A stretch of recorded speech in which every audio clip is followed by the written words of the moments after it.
Mark Waldo, M-A-R-K, W-A-L-D-O. Okay. Been doing this a while? Yes, we have. We've been in business for about 6 years. We started in 2005, late 2005. It got on the eligible installer lists soon after, and we've installed just over a megawatt of PV power. So it's been a good run for us, and a lot of support through the state and center programs. With the past two storms, Irene and then followed by Alfred, your phones were ringing. What were customers asking for? Customers were curious on how they could utilize the sun and the solar power to give their house power in an outage situation.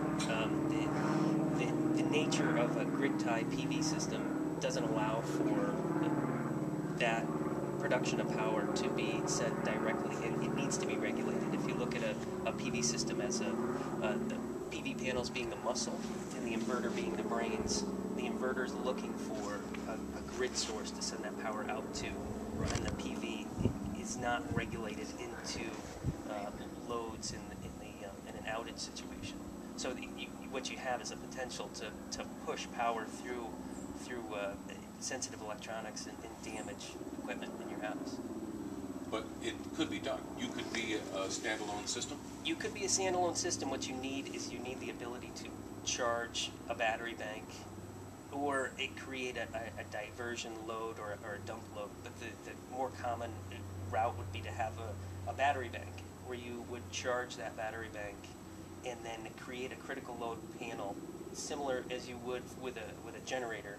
You would have loads that a refrigerator, your furnace, sensitive equipment that you'd need in an outage, and that would have the ability to be charged by the solar and then satisfied by that battery bank. So to do a 3,000 square foot house, 2,500 to 3,000 square foot house, standalone, would cost somebody what? It really, I mean, it's a common question to take a general number, but it really has to do with the load size. Is the house electric heat?